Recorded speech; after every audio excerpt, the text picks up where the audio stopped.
Hey everybody, welcome back to the Chaotic Little Book Corner. My name's Acacia. Today I am here to talk about my favorite book of last year, which I realized I didn't do a full in-depth review on, meaning you guys didn't get the full introduction as to why it was my favorite book of the year.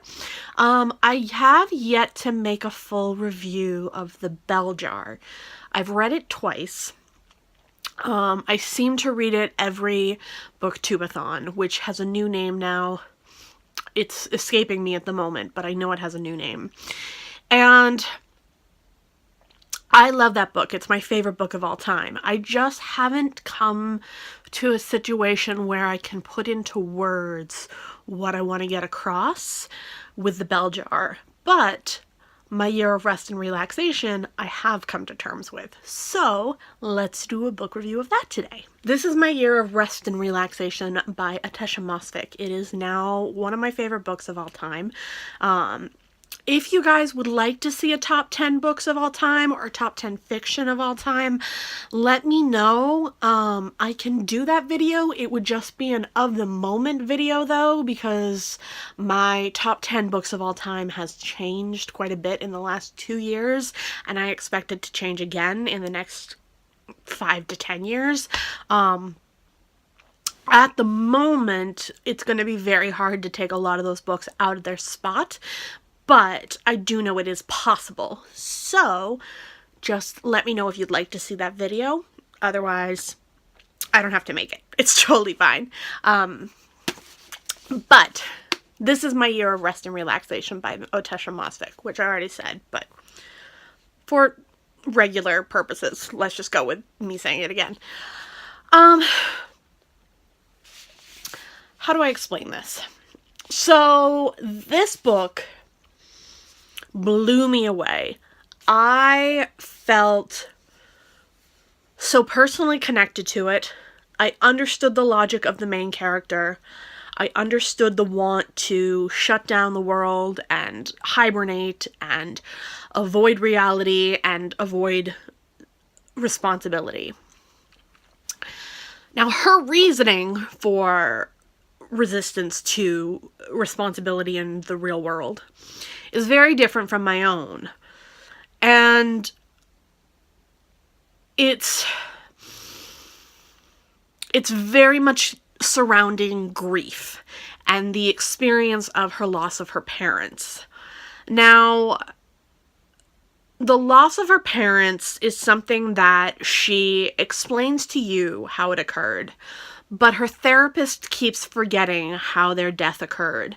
And so she keeps on making up ways that they died to explain to her therapist. And her therapist really never takes any of them seriously enough that she considers treating and talking through their death. She only throws more medication at the main character. The reason I say at the main character is because I honestly believe that we never learn her name. I honestly believe she's just a nameless main character. If someone referred to her once or twice by her name, I don't remember. Not for lack of loving this book and for memory of it. It just wasn't in crucial conversation. So she has this relationship with two people. She has a relationship with a man who is a piece of crap. And he and she do this on-again, off-again thing where they are sexually involved, and then he'll dismiss her as if she's nothing, and she'll beg for him to come back, and they will, and then they'll do it again, and he'll get into a relationship, and she'll be shoved to the side, and he'll come back to her, and it goes back and forth until he finally gets into a relationship with another woman in the midst of this novel, and tries to ignore her, but instead ends up coming to her place and they have sex. The relationship that she has with this man is very relatable to me and very understandable to me, and it feels like one of those relationships that I myself have gotten into. I I've never knowingly been the other woman. And I've never knowingly helped a man cheat. But that's not to say that I haven't been lied to and gotten into situations where I was the other woman and he was in a relationship and just didn't specify it with me. That is not the case in this book. He specifies that he is in a relationship and still has sex with her. The relationship that they have is so twisted and off-putting and stressful that you really can't explore it without feeling sorry for her, but at the same time being very angry with her for her responses and experience that she's having. Then she has a best friend relationship with this woman, Riva, who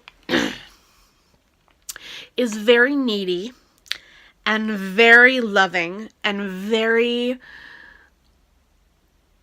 unaware of the struggles that the main character is going through. She's watching her deteriorate, but she doesn't see it. And she doesn't understand why the deterioration is happening. She doesn't see it as logical or reasonable. She just sees it as ridiculous. And she's also very wrapped up within her own drama. And I call it drama because that's the only way to explore what she is going through in her day-to-day life. She's constantly surrounded by drama. And our main character tries to be supportive and tries to be loving, and tries to give her the affection that she craves, but she can't do it without being blatantly honest, and the honesty is sometimes too much for Riva. There is a scene in this book where Riva's mother's just passed away, and our main character is under the influence of one of her pills and on her way to the funeral. And it is complicated and deeply saddening and hardly explainable unless you've been in a scenario where a pill or something else alternative to a pill has caused an amnesic barrier or blackout and made you go about your day in a state of non-existence. And you watch her trying to do the right thing only under the influence of this drug. And you know that she would do the right thing if she thought she could, but she doesn't feel she should or can. And then she ends up doing the right thing anyway when she comes to, but she's very hesitant about it and ends up taking a nap at the funeral. And it's just so hard to watch and so heart-wrenching. And I loved it. And I felt it was so truthful and honest and just completely reasonable for the way that she behaved, to be her behavior. I didn't think it was reasonable in a way where I'm like, yeah, that makes sense. Why wouldn't she behave like that? I thought it was more like, this character in this moment, it makes perfect sense. And I thought that was the thing about this character that was so groundbreaking, is her actions made perfect sense for her as a character every time. And it was so refreshing and brilliant and so wonderful. I felt the same about Eileen in certain ways, but I didn't feel as connected to her, which was Otesha Mashevik's first novel. I just didn't feel it was all the way, and I didn't feel it was as correct. This one, I felt no shame in saying that she was on the path of destruction, that she was on the path of destruction because she had to be, and it was the reason, and it was her character, and it was her reality. So this book is fabulous. I absolutely adore it. If you guys haven't read it yet, I would really recommend it. I would say it's not entirely for everybody. Some people will find her a very hateful character and be very disgusted by her. Some people will find her completely arrogant and self-centered. But when you read it from the perspective of someone who is grieving, severely depressed, insomnia, and strong anxiety. It is a brilliant depiction and character study of that disorder. So, that is my year of rest and relaxation. I hope you guys liked this video. If you did, give it a thumbs up. If you loved it, click that subscribe button down below. If you're not seeing my videos, go ahead and click that little bell. That will give you a notification every time I post. I want to say thank you and give love to my Patreons. I really appreciate all of you. You helped me raise my goal, and I really, really love you for that. I don't think I'm going to adjust the goal, but I would love to have more Patreons. So if you want to support me, I will link it down in the description box. If you want to talk to me in the comments, I will be happy to talk to you there. I will see you in my next video, and I'll talk to you then. Bye!